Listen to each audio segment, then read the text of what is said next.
Just months after its initial release in 2017, Gloomhaven not only rocketed to the #1 spot on every relevant category on Board Game Geek, including being voted as the #1 board game of all time, but also permanently set the bar for what every other cooperative dungeon crawler would be compared to from that day forward. And with 2021 sequel Frosthaven just right around the corner, gamers are as hungry as ever to continue playing in this Gloomhaven universe. Well, for those who've been lucky enough to get their hands on Jaws of the Lion, that adventure continues right now, with this completely standalone game that serves as both a welcome diversion for seasoned players, but also as a starting point for newcomers, as it significantly lowers the barrier of entry for those who are wanting to experience Gloomhaven for the very first time. And to prepare myself for this review, I've quite literally spent the past 6 days in quarantine, power gaming through 17 of the game's 25 total scenarios by myself. And in hindsight, probably not the best way to experience this game mentally or physically, but I was able to fully complete all of the game's main storyline and a handful of its side missions so that I could deliver to you an all-encompassing final verdict on just how good or bad this experience has been. So please sit back and relax as I review my full playthrough of Gloomhaven: Jaws of the Lion.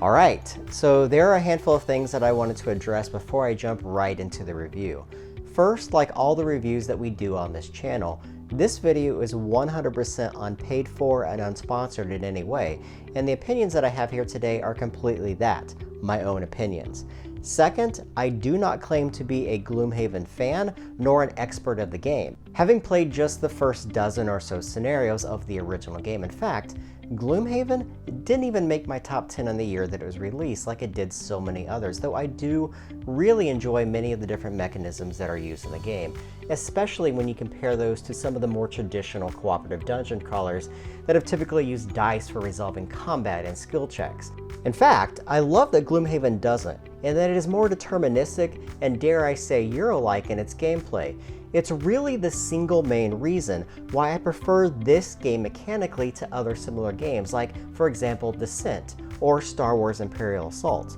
And finally, third, as I mentioned at the start of this video, I too, like many of you, have been in quarantine due to the ongoing effects of COVID-19, which led directly to my decision to play through all 17 of my games completely solo, having to control 2 different characters at the same time. So your experience, if you are in fact playing with a group of people, may be entirely different than what I have to discuss here today. However, in choosing to play alone, there are some small advantages for solo players, as they obviously have access to each hand of character cards that they control and can really coordinate the actions of their characters accordingly.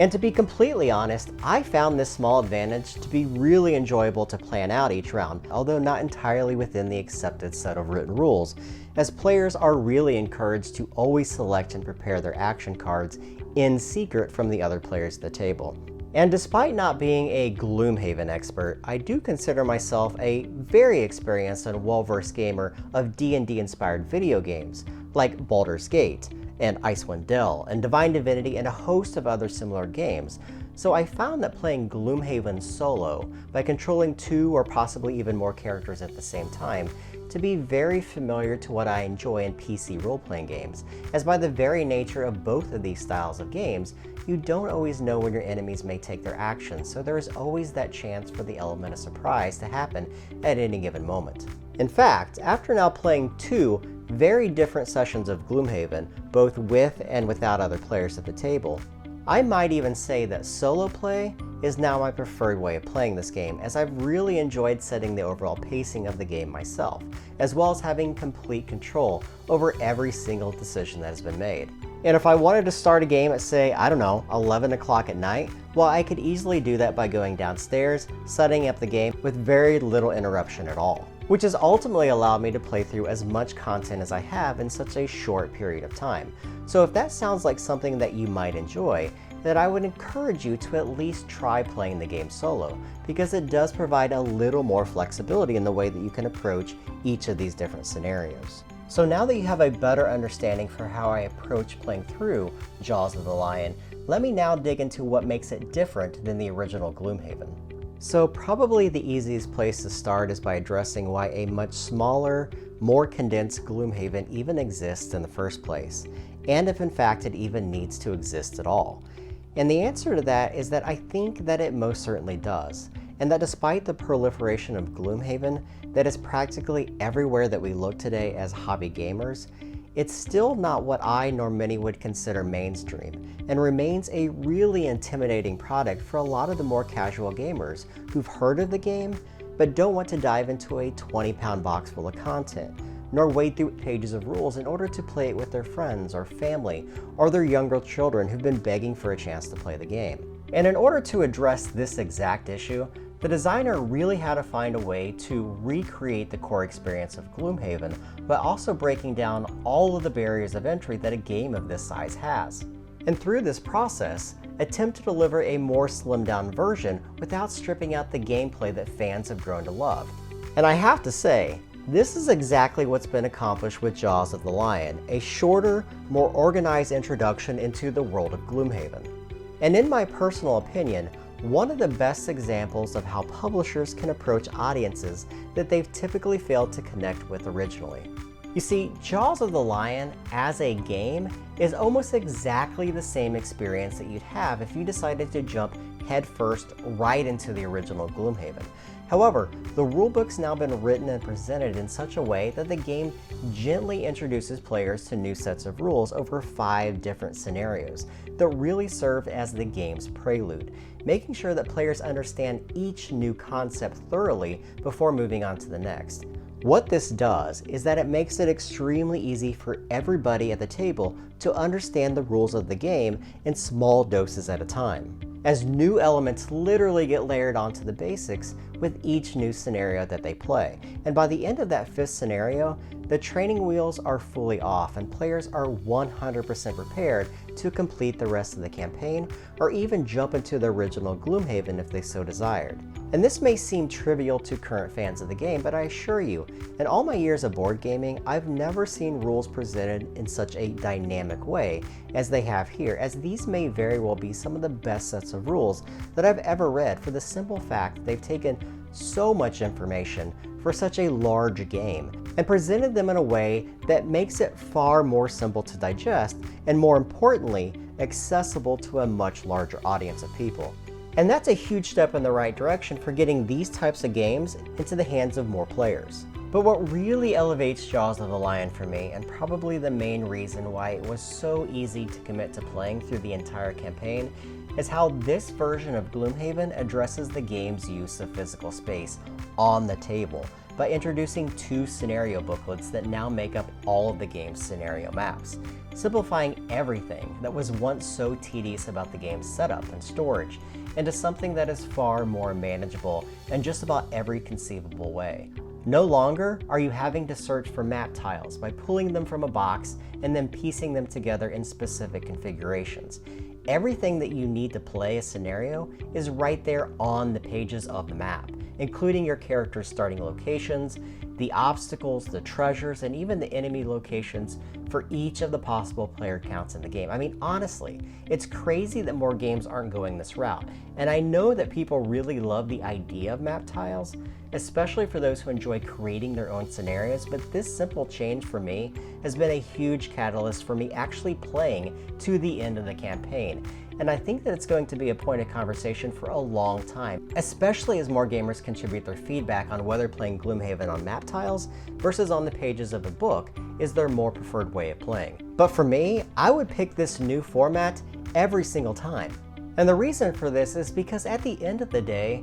storage and organization have always been a problem for these types of games for years. A problem that only gets worse with each new expansion that a game introduces. And I can't tell you the number of games that I own that are overflowing with multiple boxes that have map tiles that have to be carefully organized and then pieced together in particular configurations for every scenario that you want to play, and then stuffed back into the box or boxes, or in most cases stored in completely different locations in your house. And I'll admit, it makes me not want to play some of the games that I own because of the sheer amount of energy that I have to spend setting up these games. And people will definitely argue that map tiles allow for far more replayability in games of this type, and I would mostly agree with that. But in the end, after playing through 17 sessions of Jaws of the Lion for over 40 hours of gaming, each on a completely unique map with its own unique art and objectives, I more than feel that I've got my money's worth here, and honestly have absolutely zero desire to replay any of this content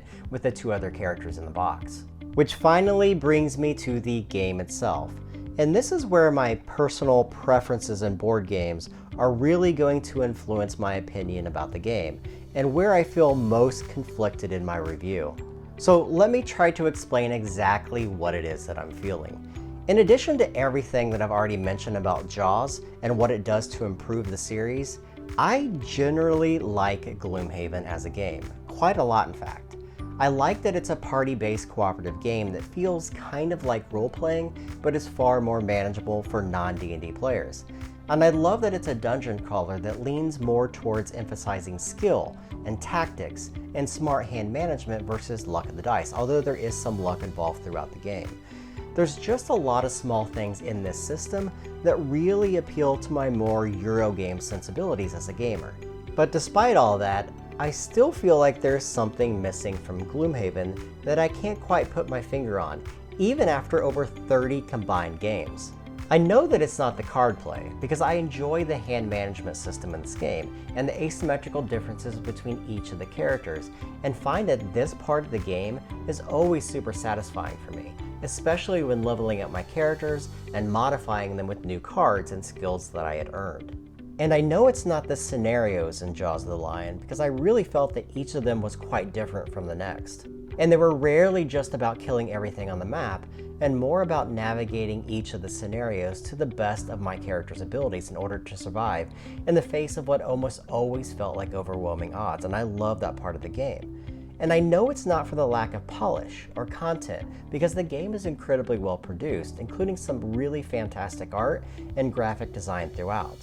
But again, despite all of these cool things, I still feel like Gloomhaven is missing some key elements that have personally prevented me from fully investing and enjoying the entire campaign. And some of these things will come off as me nitpicking the game more than anything else, but in the end, these are my opinions and reflect what I personally prefer in gaming and what I would want from future Gloomhaven experiences. Alright, so let me try to make sense of this. First, when I invest in a game of this size, I try to look for worlds that are unique. And I find that Gloomhaven's D&D inspired fantasy universe feels a little more generic than what I would like. Obviously, there's been a tremendous amount of time spent on some of the creatures and races that populate this landscape, but the overall story and the characters aren't incredibly compelling and are really just loosely held in place by a few shortly worded scenarios that kind of tie them all together. I obviously can't compare the events and the story of Jaws of the Lion with that of the original Gloomhaven, but when it comes to my personal experience here with this game, I always found that the gameplay was always far more compelling as a narrative than the actual story itself. And that's kind of a bummer for a game that could do so much more with its fictional world. Second, I know that Jaws of the Lion is technically labeled as a legacy game, and with that comes a certain amount of expectations for me, but I don't feel like this game's set of components do a really good job of creating that same sense of choice and permanence that other legacy games have done so well. For instance, the city event cards that are drawn between each scenario are little more than multiple choice questions that might result in a few additional resources or access to side missions that really have no relevance to the game's overall story and can be skipped entirely. And the same might also be said for the game's city map and sticker sheet, which in theory are fun little rewards for completing scenarios and discovering new locations, but in the end are completely unnecessary and add absolutely nothing to the actual game itself. And third, most definitely the largest issue that I have with Gloomhaven is how fiddly the entire experience can become when so many different things need to be tracked and accounted for at every single moment in the game. From managing enemy health and status effects, to tracking the innate abilities of over a half dozen or more normal and elite monsters on the board at the same time, to trying to manage completely random personal objectives that do little more than disrupt your party's dynamics, to constantly shuffling and organizing modifier decks, enemy decks, and character decks, or the sheer amount of mental math that continually creeps in for combat and moving and terrain penalties and status effects. It just goes on and on and on. And this constant juggling of having to remember dozens of small details all the time becomes increasingly more frustrating and progressively harder to manage with each new scenario, and becomes more of a nuisance than anything else. And in the end, I guess I can really sum up my opinion about Gloomhaven like this. I think Gloomhaven is a really well-designed game. But the more that I was playing it, the less I was actually enjoying my time playing the game.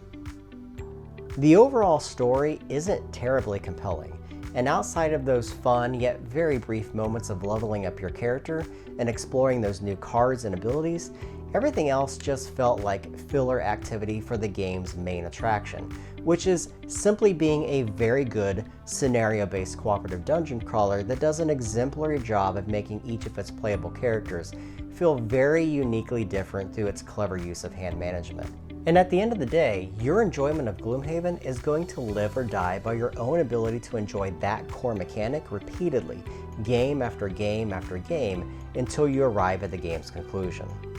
So that is my review of Gloomhaven: Jaws of the Lion. Have you had the chance to play it yet? Do you agree? Do you disagree with my review? Do you have anything to say? Well, now is your chance to sound off in the comments below. And as always, thanks for watching.